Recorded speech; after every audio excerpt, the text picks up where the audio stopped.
Welcome back. Stimulating the economy, market sell-off, and the threat of coronavirus. Take a look at these markets this morning. The administration reportedly working on measures to support companies and workers affected by coronavirus. Markets this morning are down sharply, down 1,255 points on the Dow Industrials. Now, some of these proposals include deferring taxes for airlines and cruise companies, possibly expanding paid sick time. And Dagan, these are the very groups that are most vulnerable right now. I mean, you can imagine what the earnings are going to look like or not look like, actually, by the way, for the airline companies in 2020. Yeah, I think that if this persists, this crisis, if you will, particularly, and it's global. Oh, yeah. That these airlines, these travel and leisure companies, the energy companies we're talking about are going to need even more than just the ability to defer their taxes and paid sick leave. And the paid sick leave would help a lot of people in the service industry who who are living paycheck to paycheck, and they would struggle to pay their bills. You don't want them going to work if they're sick, but a lot of people are left between a rock and a hard place.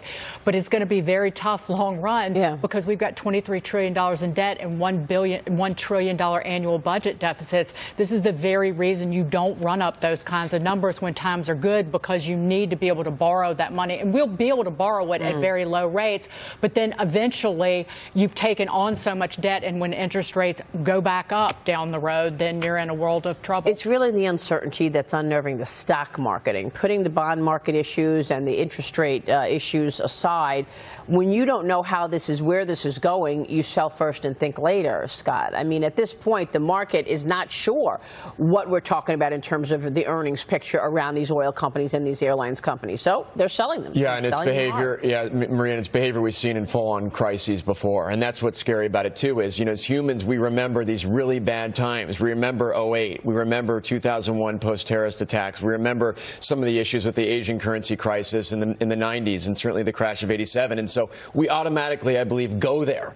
And markets front run everything. So they're already thinking about this next shoe to drop and the shoe after that. And so when we're in this environment where it's a very emotionally driven tape, like Mike Lee said last block, that's something that you got to keep in mind as an investor here, that the train is on the tracks and coming towards you. When was the last time you saw a company like ExxonMobil down 18%?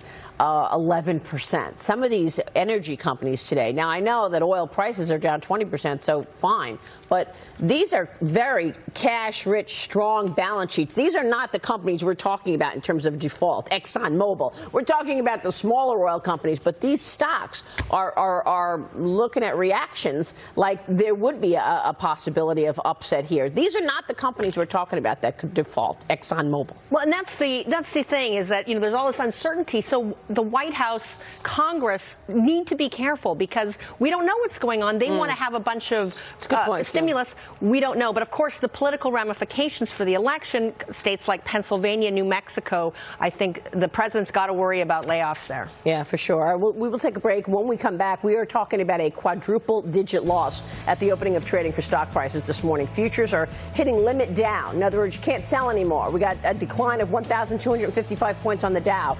We'll watch markets for you. We'll take a break. When we come back, it is also Super Tuesday Part 2 tomorrow. We're looking ahead to tomorrow's primaries as 6 states are headed to the polls. Will this market action impact things? Back in a minute. Stay with us.